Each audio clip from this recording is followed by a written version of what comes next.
भोजन और भजन में क्या अंतर है? सिर्फ एक मात्रा का अंतर। पंडित प्रतीक मिश्रा भगवान कृष्ण और सुदामा की मित्रता का प्रसंग सुनाया। मित्रता कैसे निभाई जाए, यह भगवान श्री कृष्ण सुदामा जी से समझ सकते हैं। हटा नगर के समीपस्थ मां गायत्री शक्ति पीठ में श्रीमद् भागवत कथा का 7वां दिन भगवान कृष्ण और सुदामा की मित्रता का प्रसंग सुनाया। कथा व्यास प्रतीक मिश्रा ने विभिन्न प्रसंगों पर प्रवचन दिए। उन्होंने कहा कि 7वें दिन कृष्ण के अलग अलग लीलाओं का वर्णन बताया। माँ देवकी के कहने पर 6 पुत्रों को वापस लाकर माँ देवकी को वापस देना, सुभद्रा हरण का आख्यान एवं सुदामा चरित्र का वर्णन करते हुए कथा व्यास प्रतीक मिश्रा ने बताया कि मित्रता कैसे निभाई जाए, यह भगवान श्री कृष्ण सुदामा जी से समझ सकते हैं। उन्होंने कहा कि सुदामा अपनी पत्नी के आग्रह पर अपने मित्र से सखा सुदामा मिलने के लिए द्वारिका पहुंचे।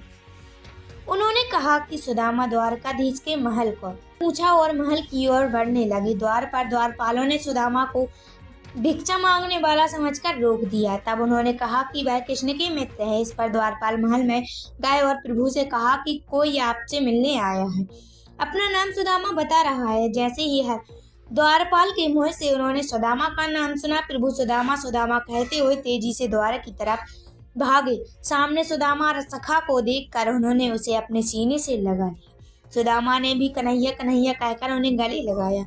दोनों की ऐसी मित्रता देखकर सभा में बैठे सभी लोग अचंभित हो गए।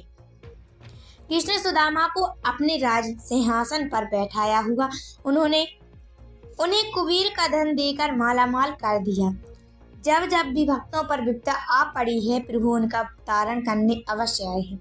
गायत्री शक्ति पीठ परिवार एवं जन सहयोग से चल रही ये कथा शांतिपूर्ण माहौल में संपन्न हुई। कथा व्यास ने कहा कि जो भी भागवत कथा का श्रवण करता है उसका जीवन तर जाता है। भागवत कथा के दौरान इस अवसर पर 111 दीपों के महाआरती की गई।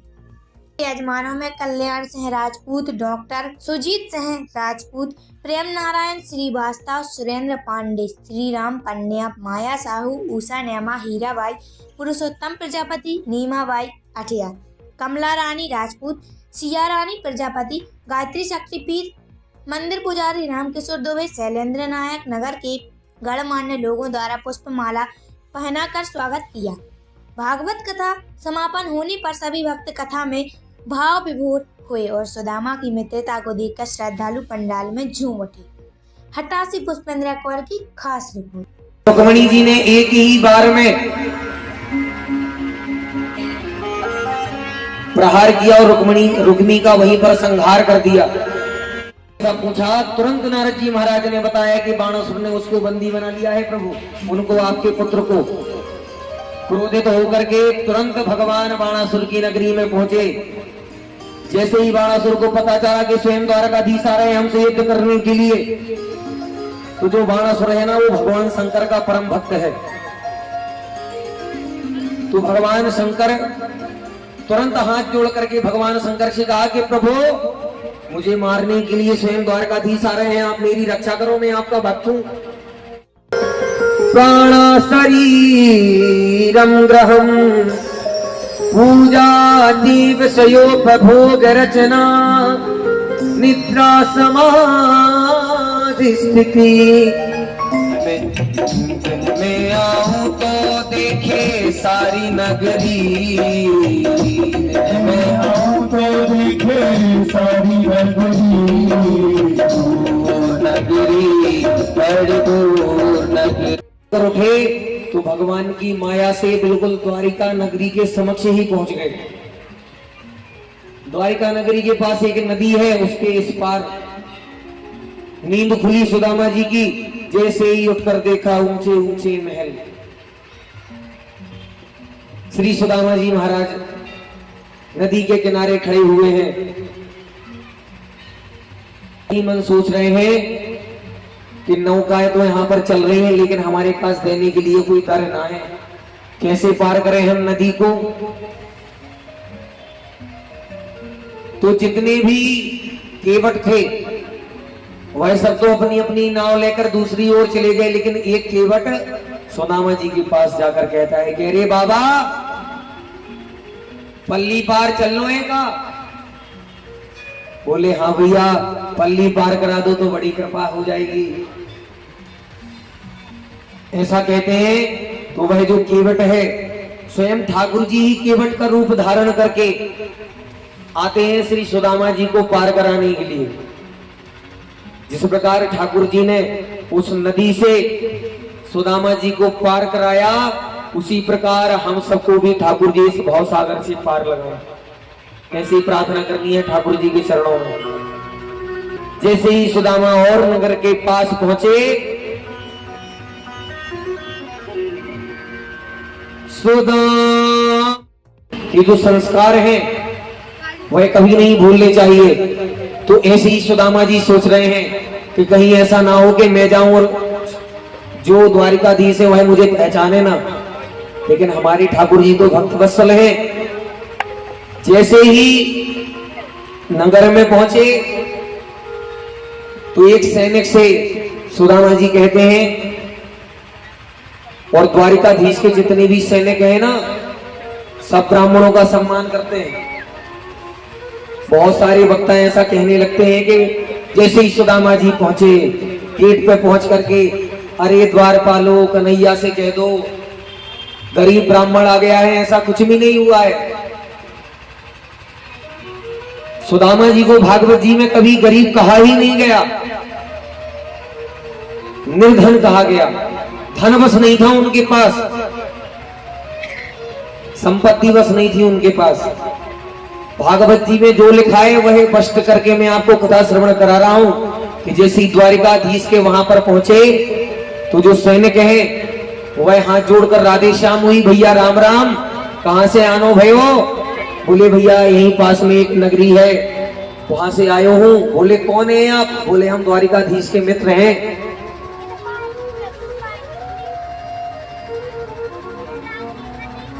बोले अच्छा, द्वारिकाधीश के मित्र और आपकी ये स्थिति?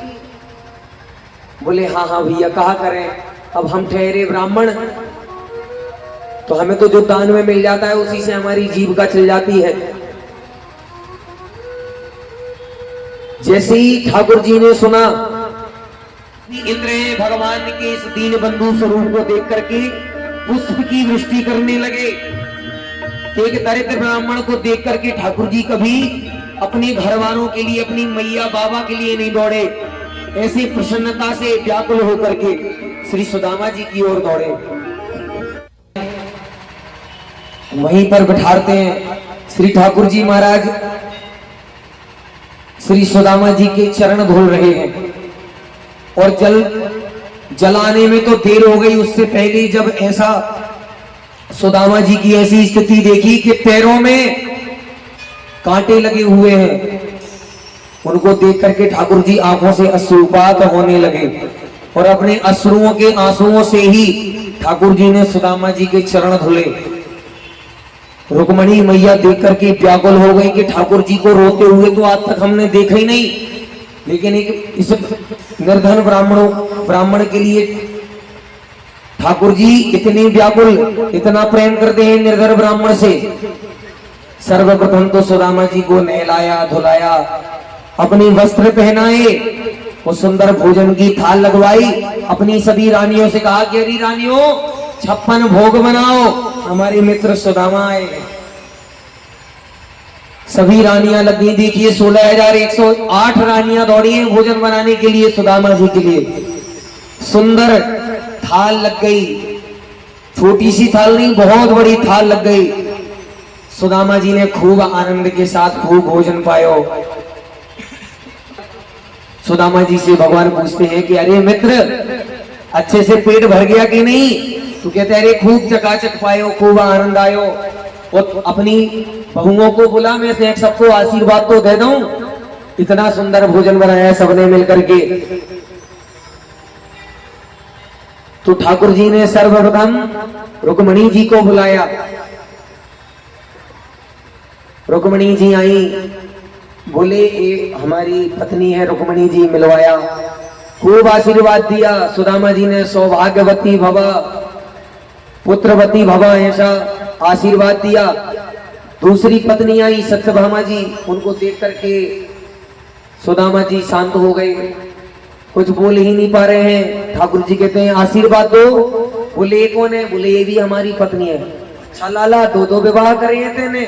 अरे वाह, खूब यशस्वी भव, चिरंजीवी भव, ऐसा आशीर्वाद दिया सुदामा जी ने। आशीर्वाद दिया ही इतने में मित्र वृंदा जी आ गई। उनको देखकर कहने लगे भैया ये कौन है? बोले ये भी हमारी पत्नी है।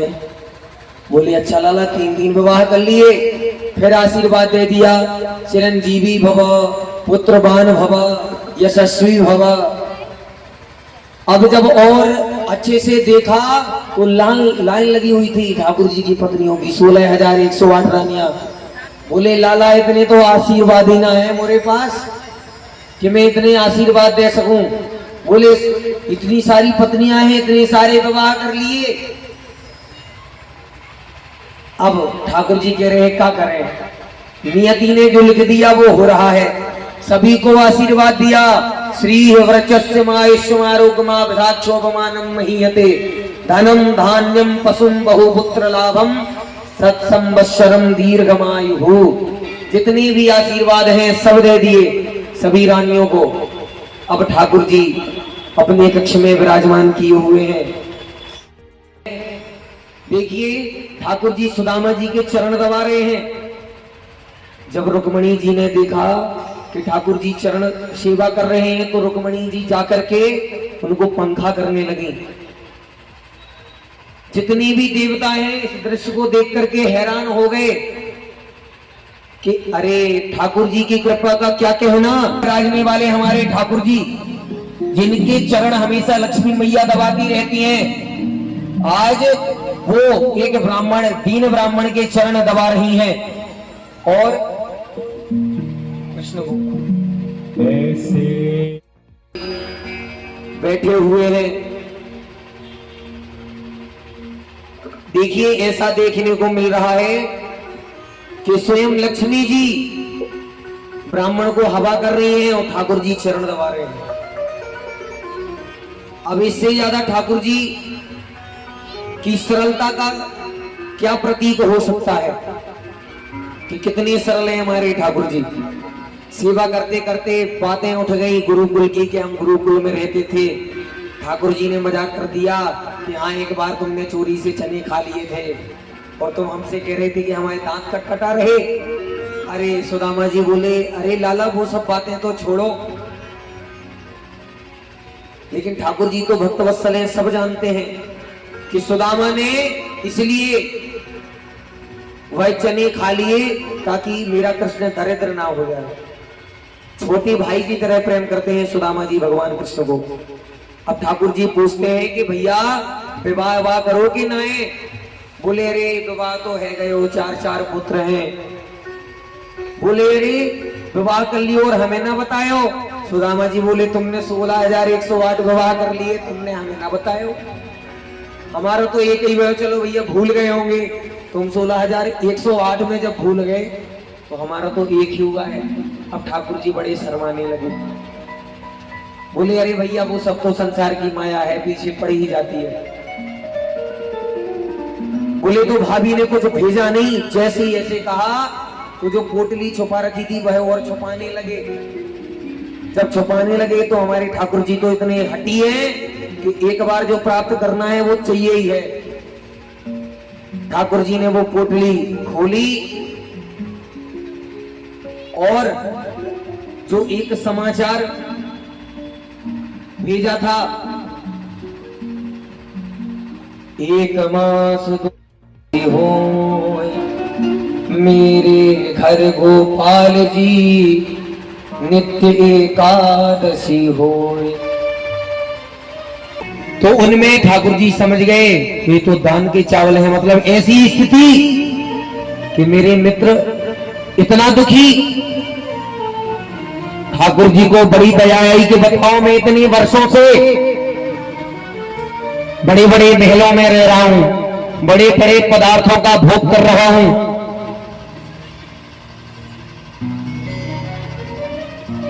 लेकिन मेरा मित्र सुदामा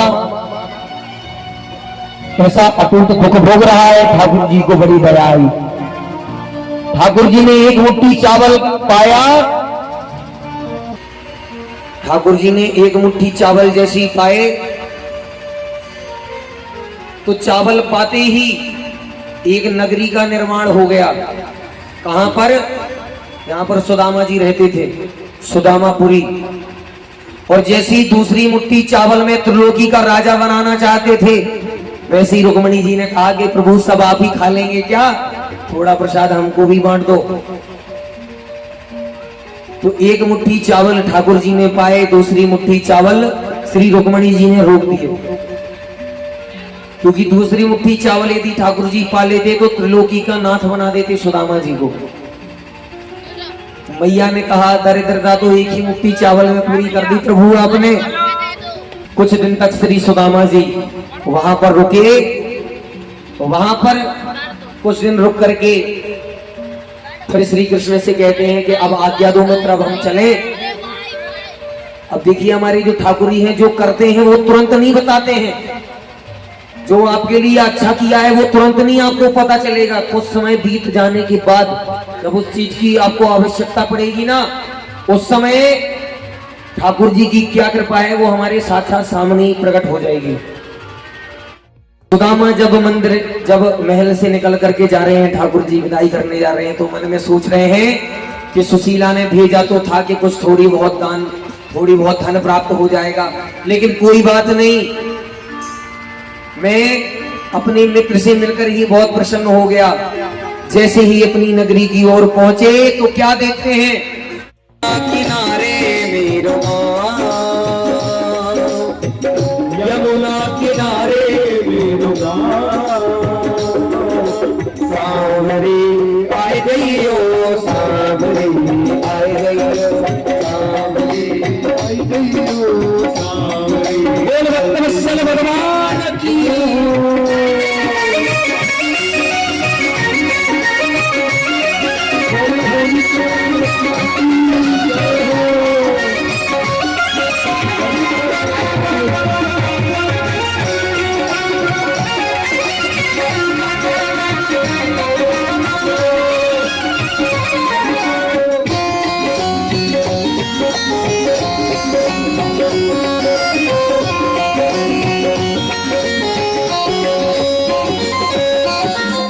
यमुना किनारे मोरी ऊंची हवेली, यमुना किनारे मेरी ऊंची हवेली,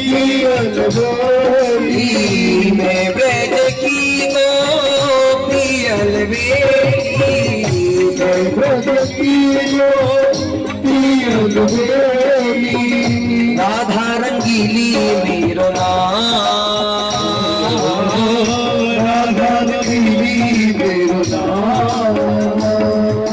सावरी आए जइयो, सावरी आए जइयो, सावरी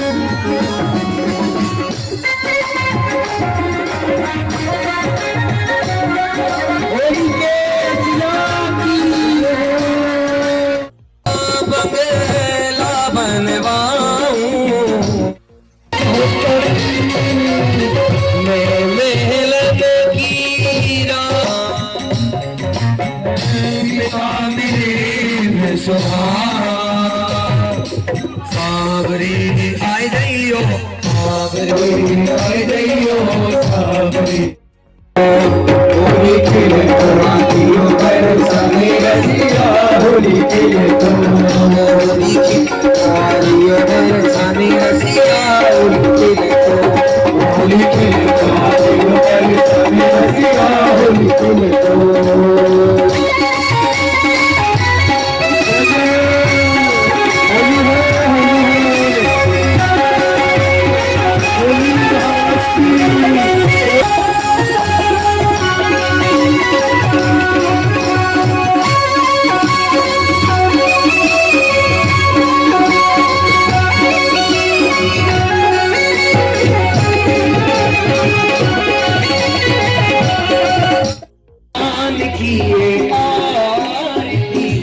पापियों को पाप से क्योंकि पंथ ये पंचम वेद निराला हम ज्योति जगाने वाला ये अमर ग्रंथ ये मुक्ति पंथ ये पंचम वेद निराला नव ज्योति जगाने वाला। ये अमर ग्रंथ ये मुक्ति पंथ ये पंचम वेद निराला नव ज्योति जगाने वाला। हरि राम यही हरि राम यही हरि राम यही हरि राम यही हरि राम यही है जग मंगल की आरती पापियों को पाप से तारती। श्री भागवत भगवान की है आरती पापियों को।